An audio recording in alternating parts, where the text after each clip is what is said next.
This is lesson 302 in ancient Greece, and here are some objectives.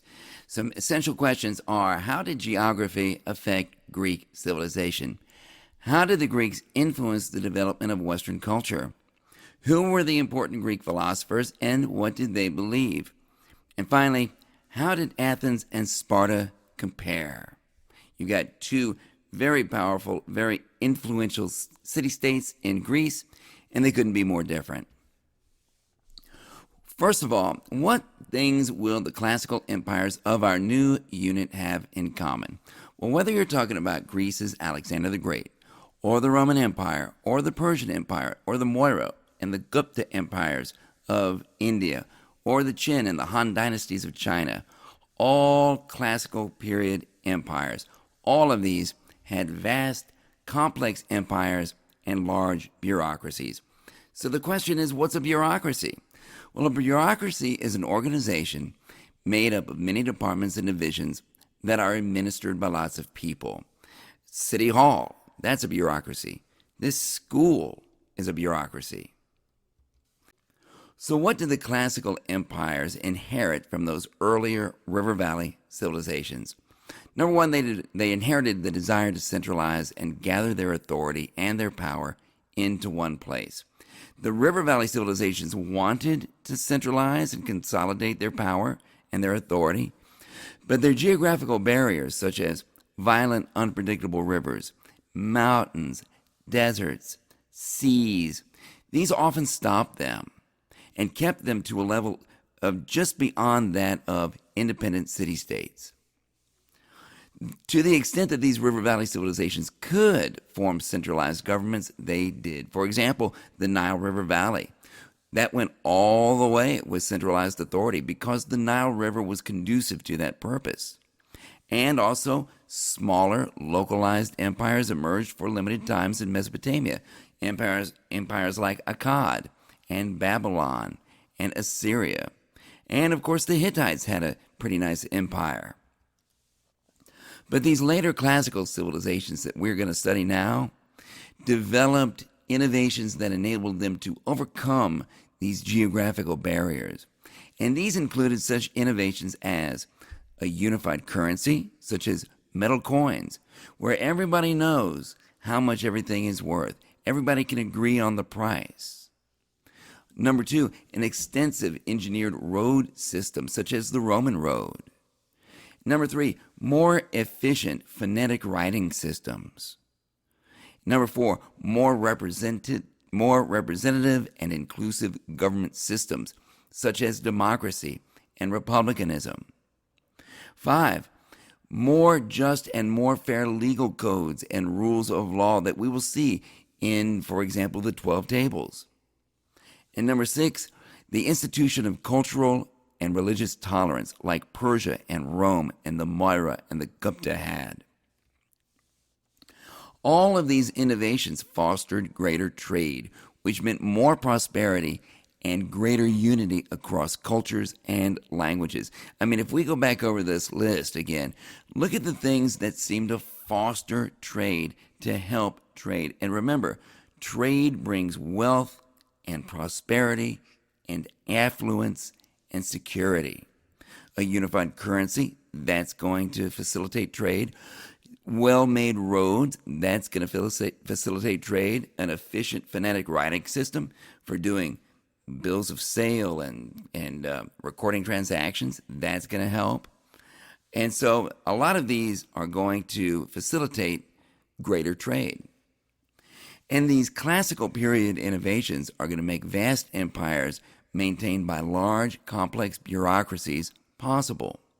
And all of these things also provided a level of prosperity that made it easier for art and science and mathematics to flourish. And this goes all the way back to the ancient river valley civilizations, when we talked about having a food surplus that could enable people to do things other than just farm, and enabled them to start pursuing things like art and literature and science and mathematics. Well, the more prosperity you have, the more people that you can feed who are dedicated to these pursuits. And these advances made it possible to develop new architectural techniques such as concrete, the arch, the dome.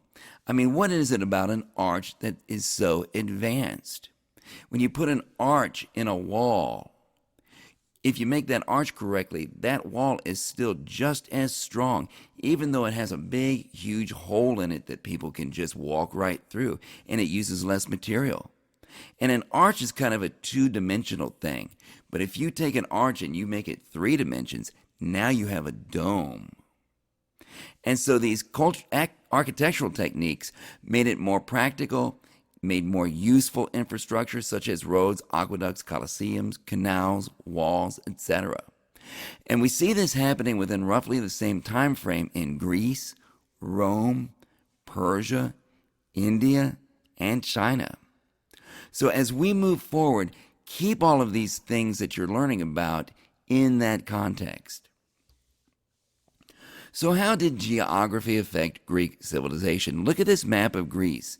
It's rocky, it's craggy, it's full of all these weird coastlines and all these strange peninsulas and all these islands. Greece was very different from Egypt and Mesopotamia.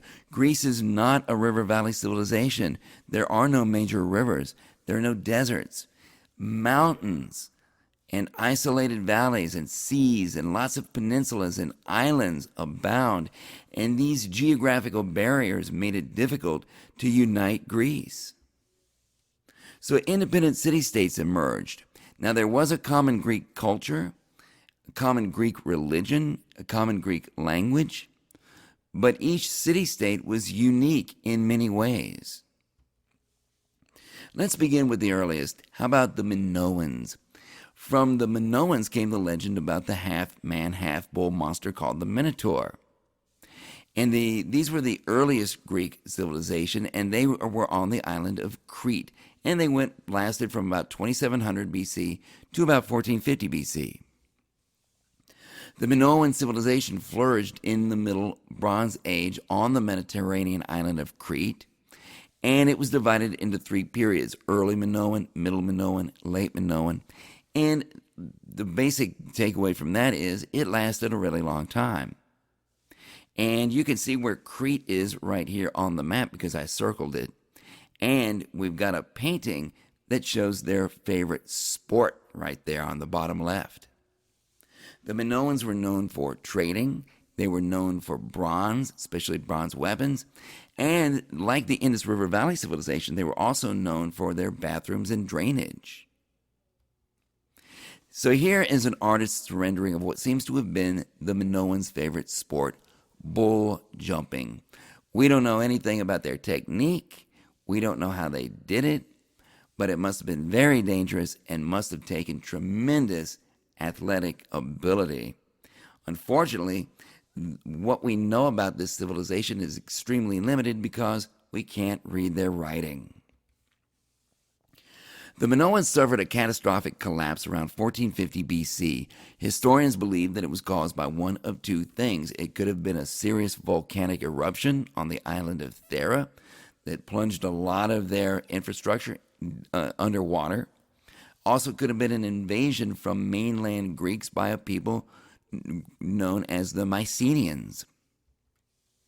So let's talk about the Mycenaeans. These were the first Greek state. They flourished between 1600 BC and 1100 BC, and they were made up of powerful monarchies residing in fortified palace centers surrounded by large stone walls. And members of the royal families were buried in tombs known as tholos, which were built into the hillsides. And the Mycenaeans were known as a warrior people. And Agamemnon, the king of Mycenae, sacked the city of Troy in 1250 BC. Thank you, Heinrich Schliemann, for discovering Troy for us. Major earthquakes caused widespread damage and eventually led to the collapse of the Mycenaean civilization. This is a picture of a gold Mycenaean burial mask. Could this have rested on the face of Agamemnon?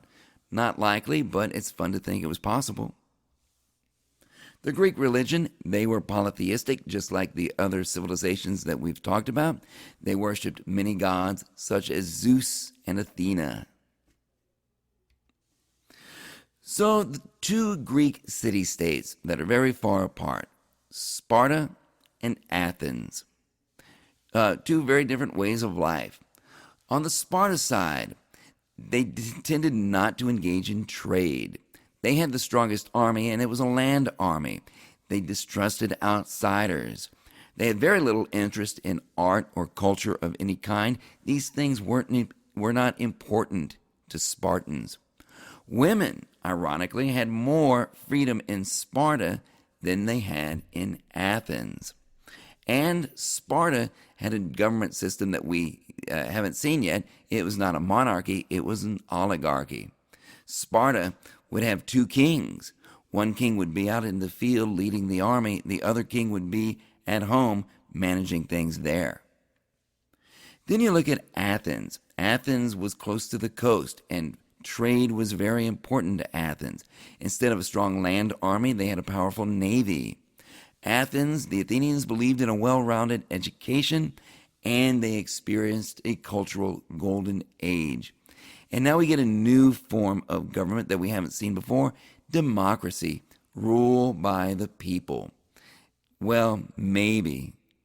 Actually, only free men could be citizens, and only free men had rights and the ability to vote. Women, slaves, and foreigners had no avenue for becoming citizens, and they had few legal protections. Greek drama. Drama, as we know it in Western culture, was created by the Greeks. Plays were presented in outdoor theaters called amphitheaters as part of religious festivals. And the first Greek dramas were tragedies. Other information about ancient Greece. Warfare was common in ancient Greece, and the Phalanx, as we see here, was the main military unit. So what is a phalanx? A phalanx is a body of soldiers moving as one in a very tight formation. And in a tight formation like that, these soldiers were nearly unstoppable. Where would you attack a phalanx?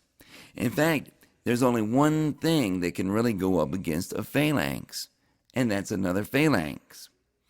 Another thing to consider is this, what these people are. This soldier right here and this soldier right here, these are what we call hoplites. And hoplite was your commoner. He was your common infantryman. He stood in the phalanx, did his job. And it's thought that maybe the hoplite is where democracy came from.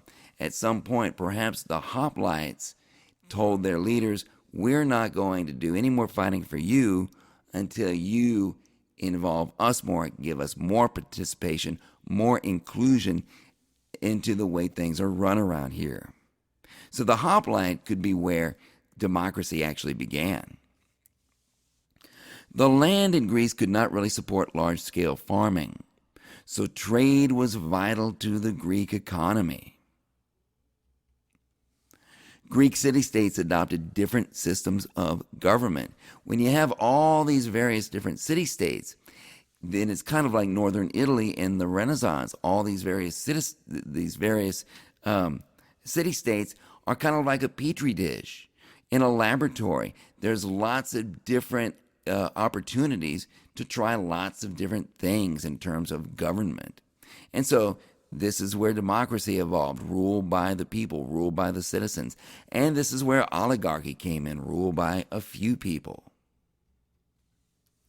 An early example of Greek unity, however, was the Trojan War, where all the Greek city-states joined to defeat the city of Troy around 1250 BC. And the famous Greek poet Homer wrote about this war in the Iliad and in that sequel, the Odyssey. The war started because of the abduction of Queen Helen, the most beautiful woman in the world, so it was thought at the time, and it ended with the defeat and the destruction of the city of Troy. Then we have the Persian threat from 499 to 480 BC. The great Persian Empire threatened the Greek city-states. And the Greeks, led by Athens and Sparta, united to defeat the Persians, and Athens and Sparta became the most powerful cities in Greece. Greek influence is all around us. It's in our language, it's in our art and our architecture, it's in our science, it's in our sports and our recreation, it's in our government, it's in our medicine, it's in our philosophy. Which of the following modern Olympic events were also events in the original Greek Olympics? Like the discus throw, and the shot put, and the javelin throw, and hurdles, wrestling, perhaps some other things as well, archery, boxing for sure, the pole vault, running races. Now, there's a lot of things that we've added to these Olympics as well, like basketball, horse racing, and stuff like that, fencing. But look at all the sports that were in the original Greek Olympics. The original Olympics were open only to Greek-born men. Slaves and women were not even allowed to be spectators, and women caught sneaking in were thrown off a cliff. And so the events included foot races, wrestling, discus, javelin, long jump, horse and chariot racing, and a type of boxing called pancratium. Greek boxing was a combination of wrestling and boxing with no rules. The combatants fought naked until one man was defeated or killed. Notice the detail and the realism of the features on this statue. Greek artists captured the human form as no other civilization had before. The Parthenon. Does the Greek influence persist today in our architecture? Here's the Lincoln Memorial. Greek influence. You decide. Greek statue versus the Statue of Liberty. Which English words come from the Greek language? Words like politics, geography, amnesia, bacteria, galaxy, democracy, academy, hallucinate, kleptomaniac, magnet, and pancreas. And we've also talked about other Greek words like hippopotamus and cuneiform and Mesopotamia. Politics comes from the word polis, which means city. Geography means geo means earth, and graphing is actually to describe. So it's a description of the earth. Amnesia is actually the Greek word for forgetful. Democracy comes from the word demos, which means people. An academy is a place where Plato taught. And the word biography comes from the Greek words life and writing. Alexander the Great. He conquered all of Persia by the time he was 30. And he helped spread Greek culture throughout much of Asia. And this spreading of Greek culture was called Hellenism. The Greek word for Greece is Hellas. And the era that came after him was called the Hellenistic era.